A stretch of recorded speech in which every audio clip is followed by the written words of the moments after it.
See, That's what they say killed him, but we don't know. But see, when Martin Luther King, some people probably don't know this, when he was pastor, the white people bombed his house. yeah, his house. And they beat him, threw him in jail. Sure. And For what? For what? For nothing. For nothing. Just because he wanted equal rights for everybody. Okay, there is the fear again. Yeah. There is the fear, the greed for the white man to stay in control and suppress. Yeah. There it goes again. I'm glad you said that, Brother Josh. Good God from Zion, Brother Josh. Woo. All right, here we go. The most important laws require that public schools, public places, and public transportation like trains and buses have separate facilities for white and black. Why? Separate but equal? Come on now. I really like this one. Okay. When go back to Rosa Parks. Yes, on the bus. When she got she was working all day. She was tired. She was tired. That's right. She didn't want to move. That's right. That's right. And the bus driver called the police. Yeah, for what? And they arrested her for nothing. For nothing. Just because she was tired and didn't want to move. Yeah. Racist, man. I'm trying to tell you, man. Brother. All right, let's go down. In response to heightened discrimination and violence, nonviolent acts of protest began to occur. For example, in February 1960 in Greensboro, North Carolina, the place is still in there, Woolworth. You got to go see it. It's still there. Where they said 4 young black African-American college students entered a Woolworth store and sat down at the counter, but refused service. Why? Separate but equal. You can't serve people food. What you think our color gonna rub off, brother? I'm a brother. Y'all, I'm gonna say this while we're right here. You know, sometimes I go in the stores, I still get people at the cash register. They'll drop money in my hand. To this day, I still experience. You don't think I be hot?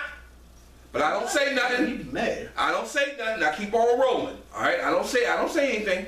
All right. You did. All right. Go ahead, brother. The 16th Street Baptist Church bombing marked a turning point in the Yes. civil rights era Yes. by attracting national attention. Yes. On Sunday, September 15, 1963, with a stack of dynamite hidden on the outside staircase, Yes. Ku Klux Klansmen destroyed one side of the Birmingham church. Wasn't the church that Martin Luther King? No, his church is in Atlanta. Oh, okay. This is in Alabama. The bomb exploded in proximity to 26 children preparing in the basement assembly room. The explosion killed 4 black girls. Yes. Carol Robertson, 14. Cynthia Wesley, 14. Denise Monero, 11. And Addie Mae Collins, 14. Yes. With the bombings occurring only a couple weeks after Martin Luther King Jr.'s march on Washington, That's right. it became an integral aspect of transformed perception of conditions for blacks in America. Yes. It influenced the passage of the Civil Rights Act of 1964 and Voting Rights Acts, which overruled remaining Jim Crow laws. That's right. Nonetheless, neither have been implemented in the 1960s. Let me say something. Okay, bro. It goes back to that lady. I forgot her name. Who? She was a young black girl. She was the first woman to enter the school. Oh yeah, you talk about in Yeah, and then Arkansas. Yeah, and then they had security. They had the SWAT team. They had the military, and she was walking down there, and people throwing stuff at her, spitting on her. Yeah. And the white people. That's racist. See, but that's Ooh, I'm hot. White privilege, brother. Okay, let's go on to bias, brother. Bias in treatment of others. Oh, should I read that? Yeah, that's fine. Yes, sir. Bias is a tendency to favor one. I read that though. Yeah, but we're gonna get into some examples. To favor one person, group, thing over another point of view of another. Often in an unfair way, bias can be a personal opinion or a more public opinion, such as a news story that only presents facts that support one point of view. Yes. Examples of bias. All right, let's get out of this. Let's go through this one. Here are examples of bias shown in the negative way people are treated, either reality or perceived. Okay. Age, belief system, disability, ethnicity, gender identity, marital status, national origin, political beliefs, race, religion, sexual orientation, or social standing. Okay. Bias in behavior. All right. This is what we're talking about now. Avoidance of certain people. All right. Stereotyping, good or bad. Telling jokes based on stereotypes. Okay. Calling people names. Posting negative comments in social media. Yes. Insults based on stereotypes. Vandalizing others' religious decorations. Yes. Imitating someone with a disability. Calling women names such as chicks or broads. Joining exclusive clubs where certain people are not allowed. All right. There you go, back to the sorority. There you go. There it is. clubs. Yep. You know, telling someone that women wear dresses and men wear pants. Not serving someone in a restaurant or retail store because of their race. All right. Not hiring someone because of their age or gender. Not accepting a bid on a house because of race or religion. Drawing pictures or cartoons that belittle someone because of their beliefs, gender expression, or political affiliation. Powerful, powerful. So what does all that mean? What you read there, brother? Bias. All these biases. We all have biases out here. But when we use biases to offend somebody, then you're not operating in God's love. All right, you're not doing it because you only going by what you feel and what you think about yourself. And that's where the problem lays at. When we don't think positive about ourselves, that's when we lash out about somebody else. Yep. See, when you know who you are, then you should have no problem with nobody else. Because you need to be worried about fixing yourself first. Exactly. See, I don't have no problem with nobody because I know how God. I've come through some very, very bad situations in life, but I don't hold that against nobody. Just because you're a white brother and I'm a black brother, what that mean? We're still human beings. Period.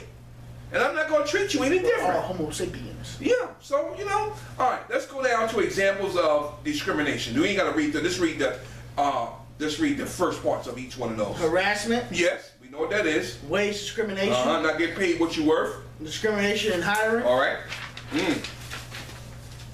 Being fired when you are pregnant. That's a woman. Okay. Discrimination in housing. Okay. We see a lot of that. The KKK. We see it. Okay. Now we're gonna get into the KKK a little bit now. All right? We touching all bases here tonight. All right. I hope if you're offended, I'm sorry, but we have to deal with it and give it to you just like it is. All right. Ku Klux Klan. All right, brother Darryl. The Ku Klux Klan, KKK, or simply the Klan. Yes. Is the name of 3 distinct movements in the United States.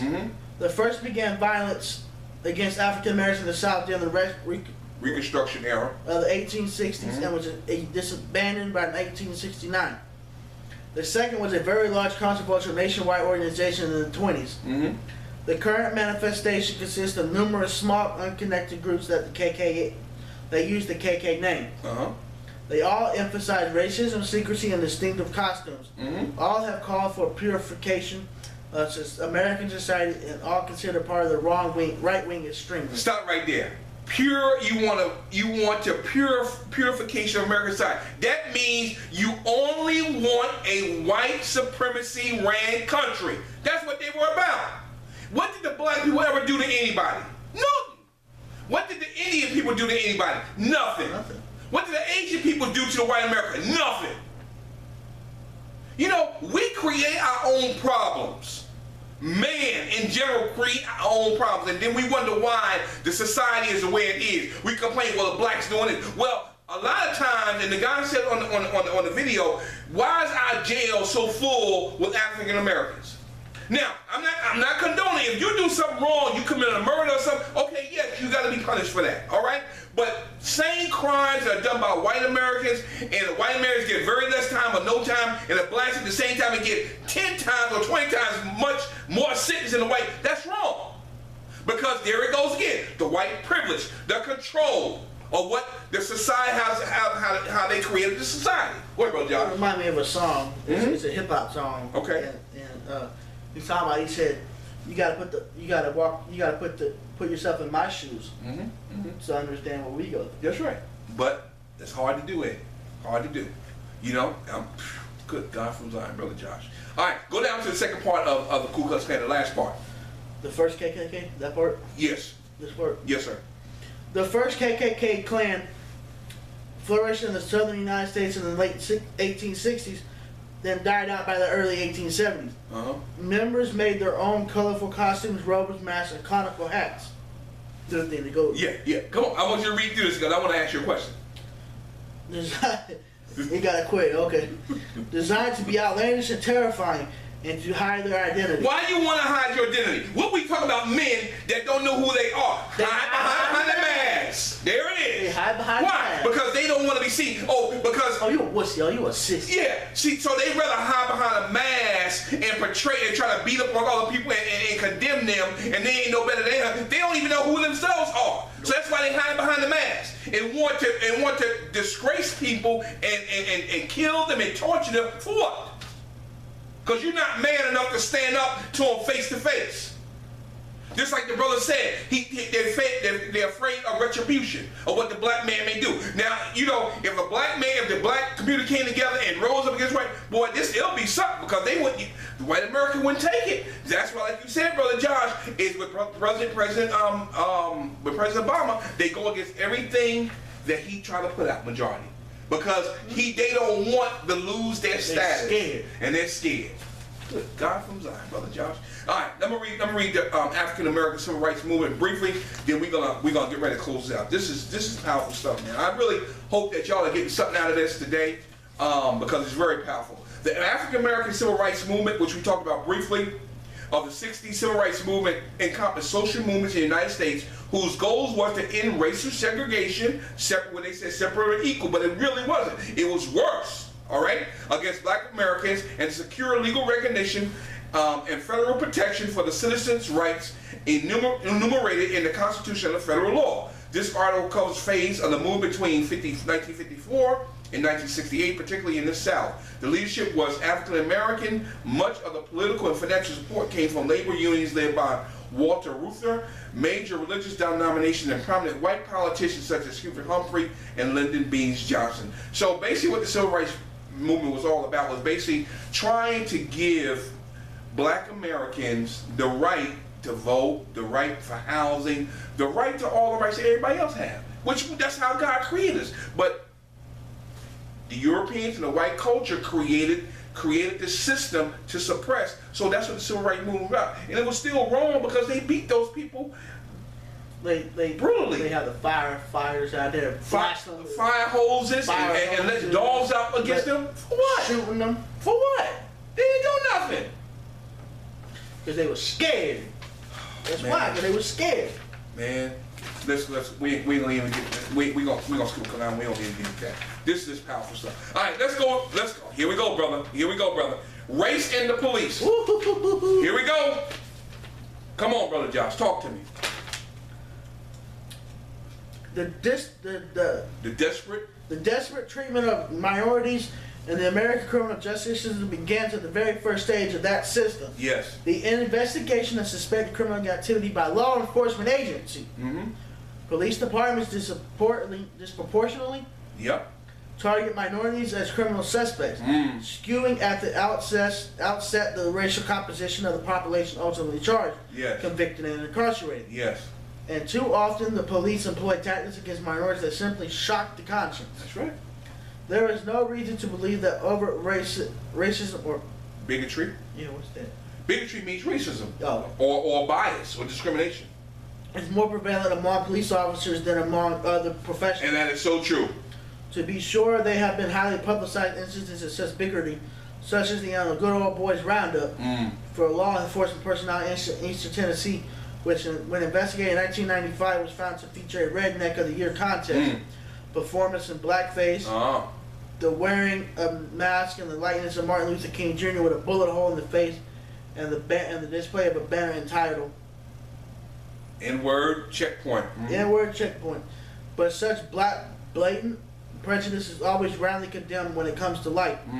In contrast to racial generalizations that inform policing strategy in America, they are subtle, deeply rooted, and difficult to eradicate. That's right, because of taught behavior. Because they don't. You remember we talked about, Brother Josh, maybe about 4 or 5 months ago. Why do white Americans afraid of young black boys? Yep. Because we talked about why? Because of the struggle that we go through. We go through that, and they don't understand. And it's a system that has put us down, so they don't understand. So they figure the first black, like you said, the first black they see on the corner, they think you said your friend was handcuffed for no reason. Why? Because they're racist. God almighty. Racial profiling. Okay. I'm gonna read both of these. Go ahead, brother. This is getting good now. Well, hour 3 now, because we got this down here too. Yeah, because I want to go through those at the end. Excuse me. Racial profiling and the assumptions that drive it. Yes. Some crimes are brought to the attention of the police by circumstances, yes, e.g. a dead body, or by bystanders who witness it. But very often the police seek to uncover criminal activity by investigation. Yes. Excuse me. They patrol the streets looking for activity they think is suspicious. They stop cars for traffic violations in the hope of discovering more serious criminality. Yes. And they engage in undercover operations in an effort to uncover crimes without complaining witnesses. Yes. Like drug trafficking and prostitution.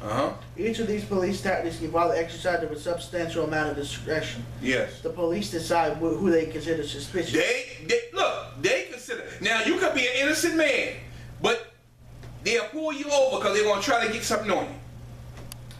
Which cars to tail, what conduct warrants further investigation, and which neighborhoods are ripe for enforcement activity. There it is.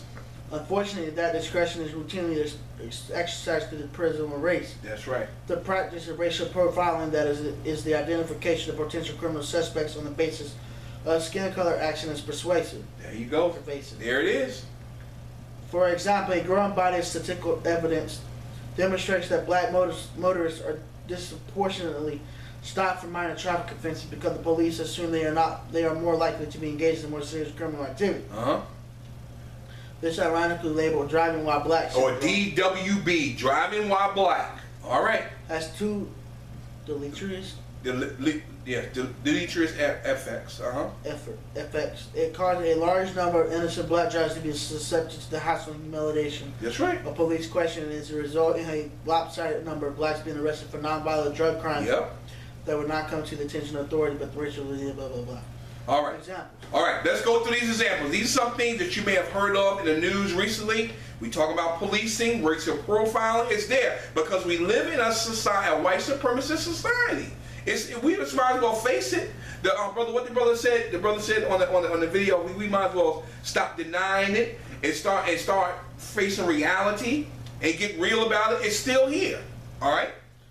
Ferguson police investigated by feds on writing tickets to minorities to raise money for the city. You know, they just got that found out about that. You know, the federal government came in and found out they were literally doing that on the backs of black people. Here it goes again.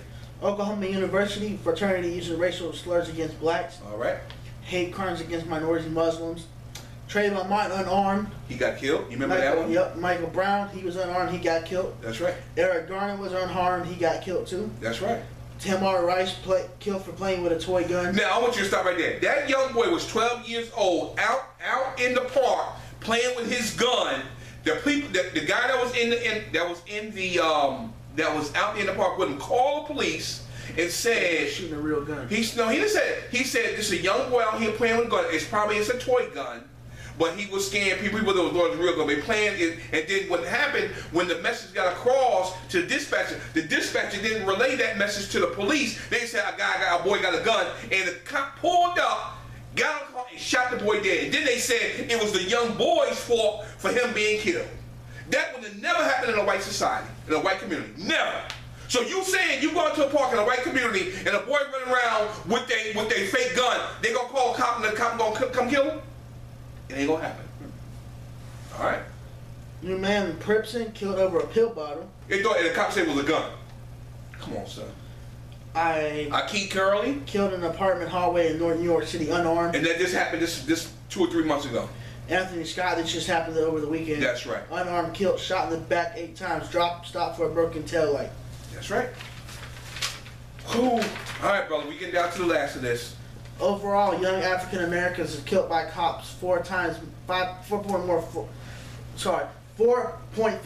more often than people of other races and ages. That's right. What does the Bible say against racism, prejudice, and discrimination? All right, let me read this. And you're gonna read the bottom part of this.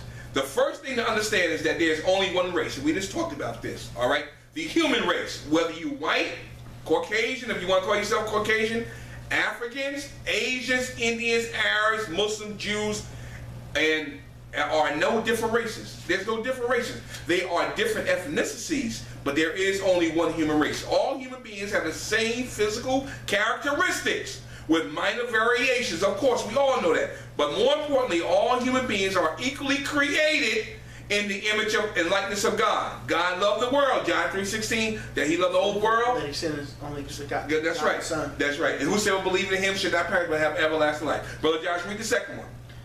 God does not show partiality or favoritism. You don't have to read the scripture. Go over it. And neither should we. That's right. James 2:4 describes those who discriminate as judges with evil thoughts. There you go, sir. Instead, we are to love our neighbors as ourselves. Yes.